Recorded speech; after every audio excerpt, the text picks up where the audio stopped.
这小子有许多破绽。这是。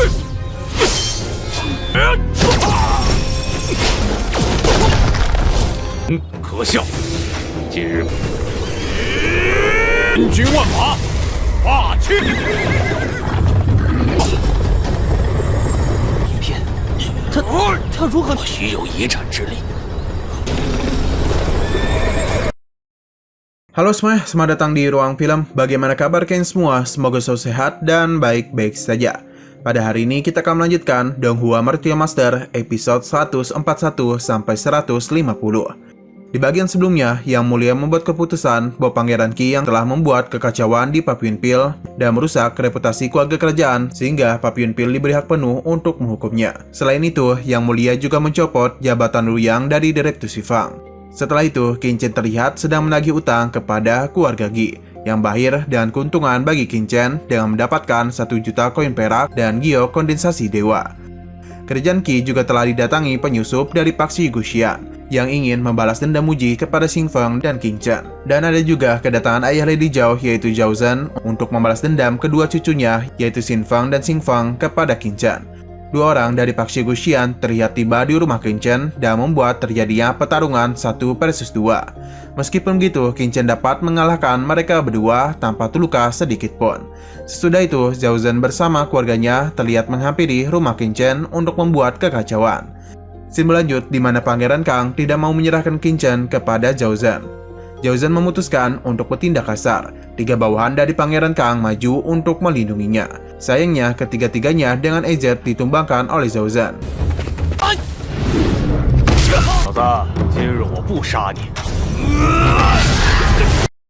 Selanjutnya, Zhao Zhen bersiap melenyapkan Qin Chen. Qin Chen juga telah menyiapkan sesuatu untuk menyambutnya. Tak lama kemudian, Dekan Akademi Tianxing datang untuk membantu mereka. Dekan mengatakan kalau Qin Chen adalah murid di akademinya, sehingga dialah yang akan melindungi Qin Chen. Qin Chen, Zhao Zhen, Qin Chen他是大气为敌吗？二和愤儿也是你学院弟子。 Baru saja Dekan datang, para pasukan Paksi Guxian pun juga tiba. Karena Xing Feng diincar oleh Paksi Guxian, Lady Zhao pun menyuruh Xing Feng untuk bergegas pergi dari tempat itu. Belum jauh Xing Feng pergi, Ling Zhou memberitahu yang mana Qin Chen dan yang mana Xing Feng kepada Nian Shou.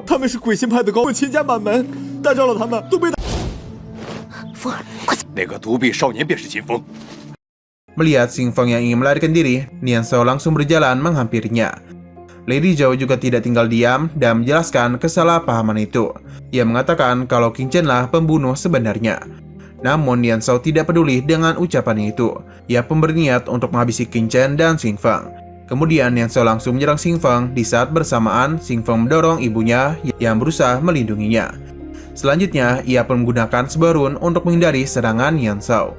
Pada saat itu, Xing Feng yang menghilang dengan mudahnya ditangkap oleh Nian Shou. Melihat cucunya dicekik, Zhao Zhen segera menyerang Nian Shou. Setelah itu, terjadilah pertarungan bela diri antara mereka.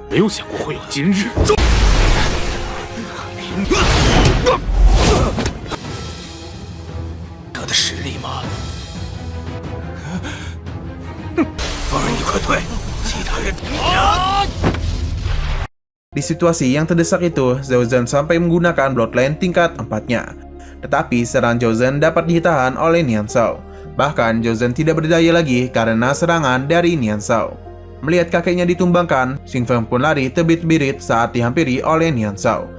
Saat ingin melindungi anaknya, Lady Zhao ditampar oleh Nian Shou sampai berdarah. Karena sudah tidak ada lagi yang mampu menolongnya, Xing Feng pun hanya bisa terus berlari. Meskipun ujung-ujungnya Denny tertangkap lagi oleh Nian Shou.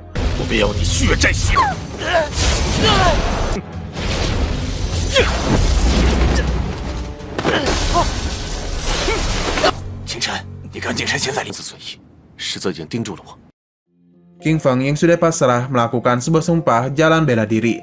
Ia mengatakan bahwa bukan dia yang telah membunuh Ji. Jika dia berbohong, maka akan disambar oleh guntur langit sampai mati.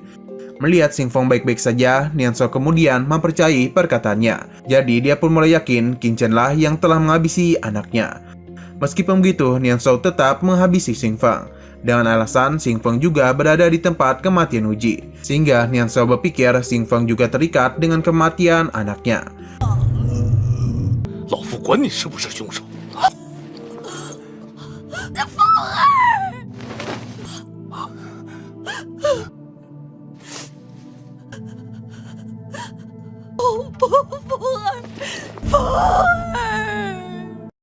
Di waktu yang sama, Marquis pun tiba. Ia sangat marah ketika mengetahui Xing Feng telah mati. Ia kemudian dengan cerobohnya menyerang Nian Shao dan membuat dirinya terpental. Tak berselang lama, Yang Mulia pun juga datang. Kita bisa melihat banyak tokoh-tokoh penting yang datang secara langsung ke tempat itu. Nian Shao mengatakan kalau dirinya telah memperingatkan kepada Yang Mulia untuk tidak ikut campur dalam masalahnya. Yang terjadi selanjutnya hanyalah perdebatan antara Yang Mulia Zhao Gao dan Nian Shao.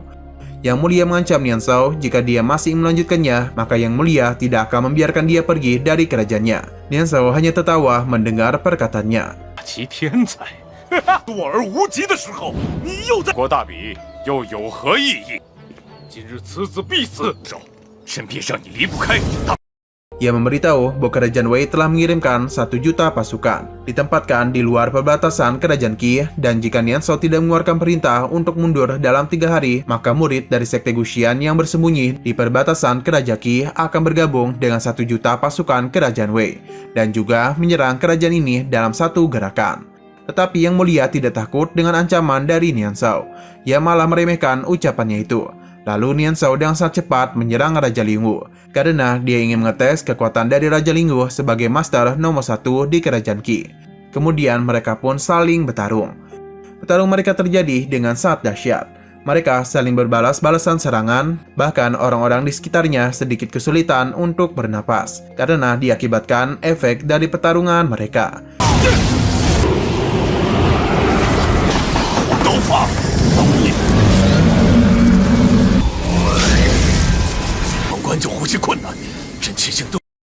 Zhao Li kemudian menanyakan kepada Qin Chen siapa yang akan menang dalam pertarungan tersebut. Setelah itu, Nian Shao hanya tertawa dan mulai meremehkan kekuatan dari Raja Lingwu. Ia juga mengatakan kalau Raja Lingwu akan kalah dalam 3 langkah serangan berikutnya. Baru langkah pertama, Raja Lingwu sudah cukup kewalahan untuk menahan serangan dari Nian Shao.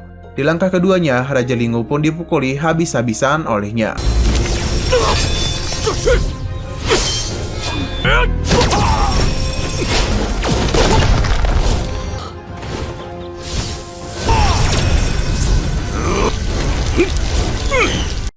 Saat langkah ketiga, Raja Lingwu sama sekali tidak dapat menahan serangannya lagi. Pada akhirnya, Raja Lingwu sudah benar-benar dikalahkan olehnya. Ternyata, Nian Shao adalah praktisi di tingkat leluhur bela diri menengah. Selanjutnya, Nian Shao mengancam akan bertindak kejam dan menyerang beberapa orang penting jika ada yang berani menghalanginya untuk membalaskan dendam putranya. Ia bahkan menggunakan sedikit kekuatannya untuk menakut-nakuti Yang Mulia Zhao Gao. Sesudah itu, Yang Mulia menyuruh Raja Lingwu untuk mundur. Dan sejak saat itu, tidak ada lagi yang dapat melindungi Qin Chen selain dirinya sendiri. Qin Chen dan santai maju sendirian menantang Nian Shao. 就凭你，杀了他！下去。是他害死了。 Baru saja pertarungan dimulai, tiba-tiba Master Papillon yakni Xiaoya dan Presiden Tanah Suci Bloodland yaitu Presiden Dongfang tiba untuk melindungi Qin Chen. Presiden Dongfang menjelaskan bahwa Qin Chen adalah Master Bloodline dari Tanah Suci dan juga Master Alchemist dari Papillon Pill.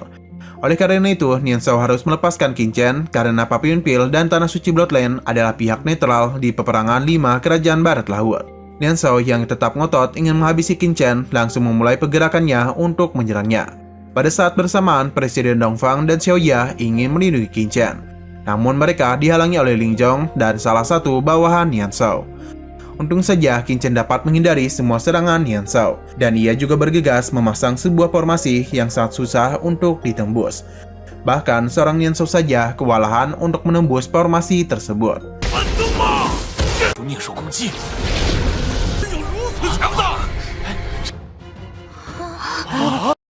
Di saat Nian Shao menggunakan jurus hantu bayangan surgawi, serangannya itu sedikit berefek ke formasi Qin Chen. Sehingga Qin Chen pun memperkuat formasinya lagi dan menambahkan sebuah batu sejati, supaya dirinya ini tidak kehabisan aura sejati. Kemudian salah satu tetua dari Pakshu Guxian yang merupakan master formasi bernama Zhonglu menjelaskan bahwa Qin Chen telah menggunakan formasi berat 99 Pitalis yang merupakan formasi pertahanan tingkat 4. Karena formasi yang Qin Chen kerahkan dengan tergesa-gesa, Zhonglu pun berniat untuk menghancurkannya dengan bantuan dari Nian Shao dan bawahannya.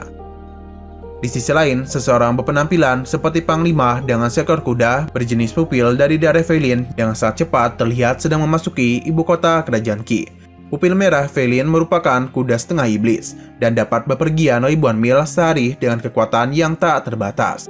Dan ternyata orang itu adalah Raja Dinghu, yaitu Xin Baitin. Kedatangannya disambut oleh para warga di sana. Ia kemudian sangat terkejut karena mendengar ucapan dari seorang prajurit yang mengatakan bahwa sekarang Pak Guxian sedang melakukan sesuatu terhadap keluarga Xin.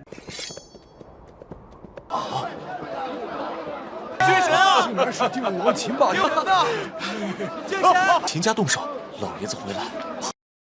Xin beralih di mana pertarungan Qin Chen dan para Pak Guxian sudah berada di posisinya masing-masing. Mereka terlihat sedang dalam proses penghancuran formasi milik Qin Chen.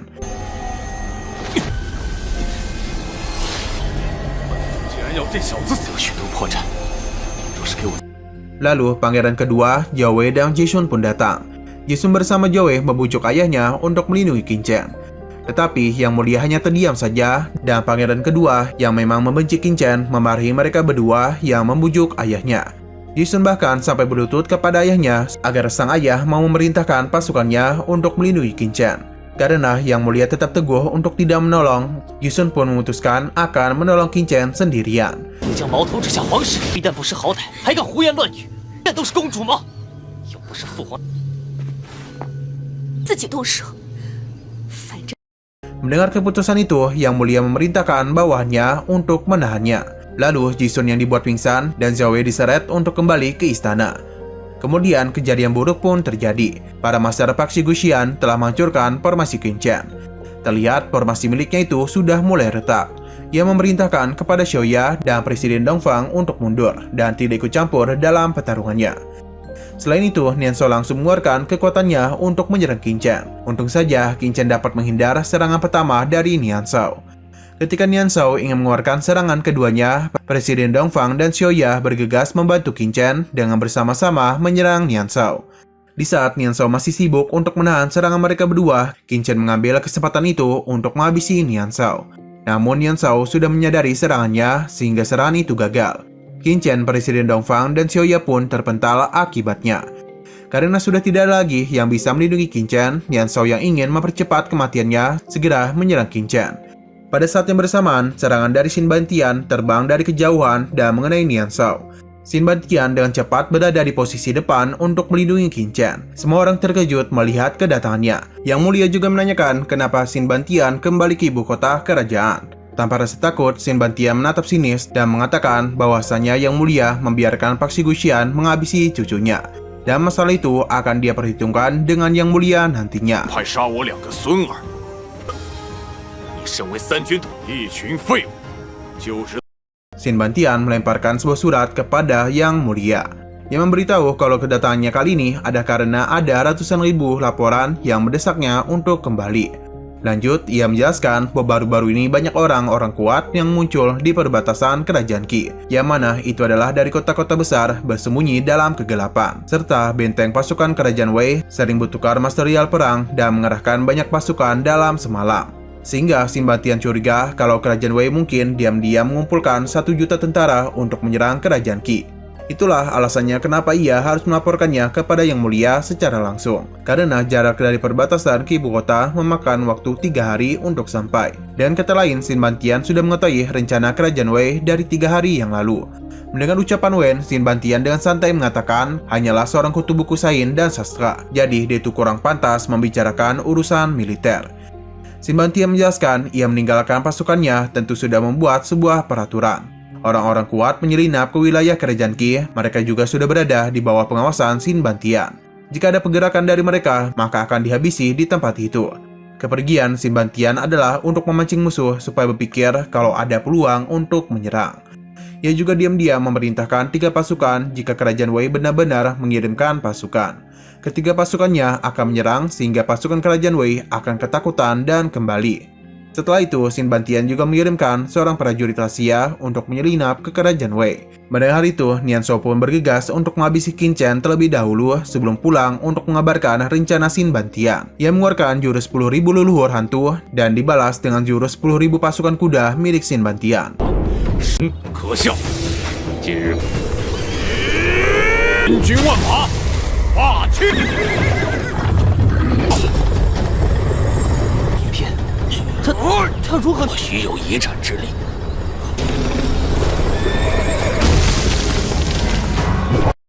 Setelah serangan itu, Nian Shao sedikit terpental akibat serangan kedua Xin Bantian. Raja Lingu sedikit terkejut melihat kekuatan dari Xin Bantian yang masih di tahap akhir tingkat Suan namun memiliki kekuatan yang luar biasa. Yang Mulia memberitahu bahwa Xin Bantian selama bertahun-tahun tidak kembali ke ibu kota kerajaan hanya untuk merahasiakan kekuatannya. Lalu Xin Bantian dan Nian Shao sama-sama meningkatkan kekuatannya. Dan terjadilah pertarungan yang seimbang di antara mereka berdua. Setelah meningkatkan kekuatannya, ternyata Xin Bantian berada di tingkat semi leluhur bela diri.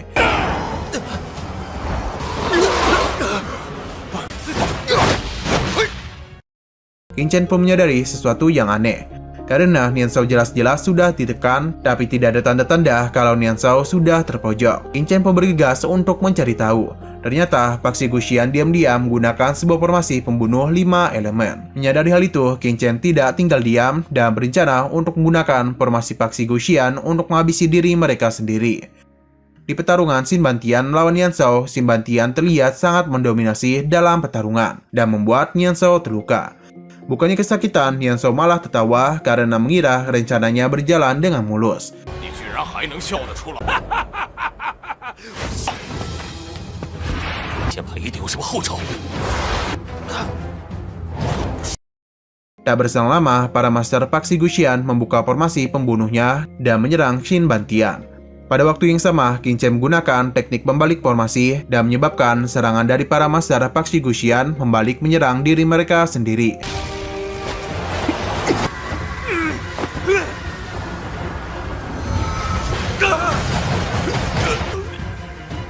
可恶！绝杀阵的阵基，布下一个， 竟被一个乳臭未干的臭小子！ Kemudian dengan sangat cepat, Qin Bantian menyerang Nian Shao secara beruntun hingga membuatnya terpojok.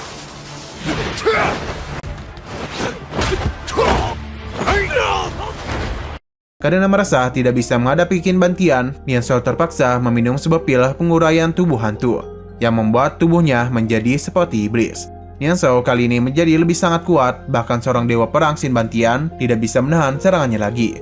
Lalu Qin Chen memutuskan untuk membantu Xin Bantian dengan menahannya menggunakan kekuatan badai mentalnya.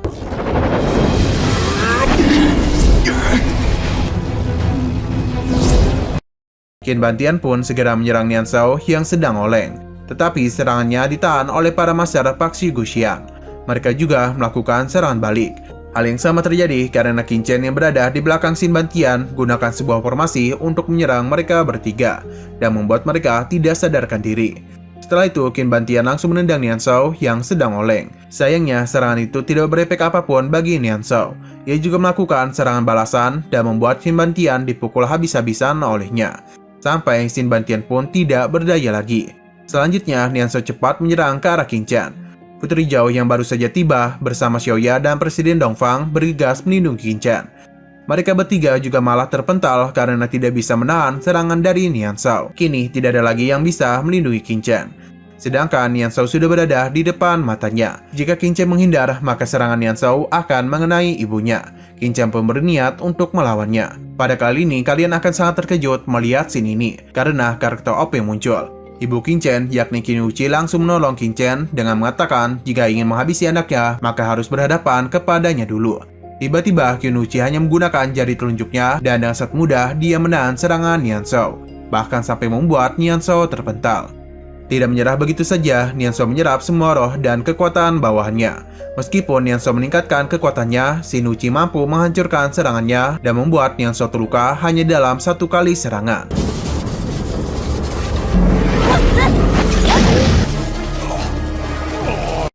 Pada saat Qin Wuqi menyerangnya lagi, Nian Shao ketakutan dan berusaha lari darinya.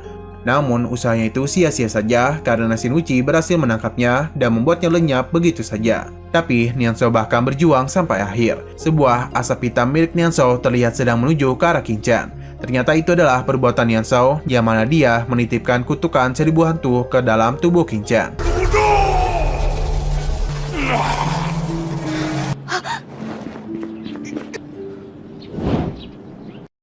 Setelah pertarungan berakhir, Yang Mulia memerintahkan para prajurit untuk menyingkirkan mayat-mayat dari para master Paxi Guxian. 岳池竟有如此天赋，外公，怎么几年不见却不认？ Kemudian ia menghampiri Qin Bantian, Qin Yuqi, dan Qin Yiqian. Ia memuji mereka karena telah mengalahkan pasukan Paxi Guxian. Qin Bantian meresponnya dengan ucapan terima kasih. Setelah itu, ia langsung pamit pergi bersama Qin Chen. Sebelum pergi, Qin Bantian memberikan peringatan kepada Zhao Zhan bahwa pada saat itu semua urusan keluarga Qin tidak boleh ada campur tangan dari keluarga Zhao. 父亲出来了，你叫我一声，你们赵家少掺和，否则把这女人给我带回去。 Lalu semua orang di tempat itu berpamitan untuk pergi. Di saat akhir terlihat Putri Zhao salting karena digoda oleh Qin Chen. Di malam harinya, Qin Bantian memberitahu ia baru saja mengetahui perbuatan Lady Zhao kepada Xin Wuqi, yang mana hal itu dia dapatkan dari Xin Yuanji, sehingga ia memutuskan untuk kembali dari perbatasan. Xin Bantian juga menanyakan kabar dari ayah Qin Chen yang bernama Zhan Tian. Xin Wuqi mengatakan kalau dirinya tidak mendapatkan kabar dari Zhan Tian.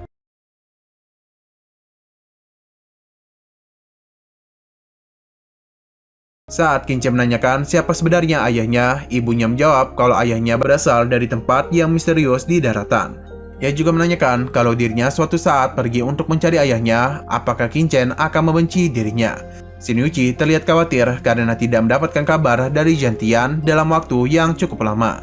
Qin Chen yang sangat sayang kepada ibunya sangat mendukung semua keputusan yang ibunya buat dan memperbolehkan ibunya untuk mencari keberadaan ayahnya. 娘担心他是不是出了什么？ 娘亲，你为什么不信守当初的诺言？不问。 岳池，你陈儿的不会让他再受任何危。 Singkat waktu, Xin Bantian ingin pergi ke Mansion Dinghu. Ia juga mengajak Qin Chen bersama ibunya. Namun ibunya menolak ajakan Xin Bantian karena sudah nyaman tinggal di rumah baru mereka. Sesudah itu, Qin Bantian pun pergi dengan kudanya. Setelah Qin Bantian pergi, Qin Chen pun bergegas melihat kutukan yang diberikan oleh Nianzhou. Qin Chen berpikir kalau kekuatan kutukan itu akan terus menyusup ke dalam setiap sel di dalam tubuhnya. Bahkan telah menggigit sampai ke tingkat jiwa. Qin Chen pun memutuskan untuk mencoba metode Kaisar Dewa Bintang 9 untuk menghapus kutukannya. Saat menggunakannya, metode itu hanya berefek dalam waktu yang singkat. Sisanya, kutukan itu kembali muncul. Qin Chen yakin salah satu jalan untuk menyingkirkan kutukan itu adalah dengan menerobos tingkat mistik, bahkan tingkat leluhur. Lalu tiba-tiba Qin Chen menyadari metode lainnya, yaitu dengan api. Oke, sekian dulu pada video kali ini. Untuk video selanjutnya akan segera hadir. Jadi bagi kalian yang ingin mengikuti series ini, langsung klik subscribe dan aktifkan loncengnya. Oke, terima kasih yang sudah menonton video sampai habis. Jika kalian suka pada video ini, klik like dan share ke teman-teman kalian tentang channel ini. Dan ditunggu aja kelanjutannya. Oke, sampai jumpa di video selanjutnya.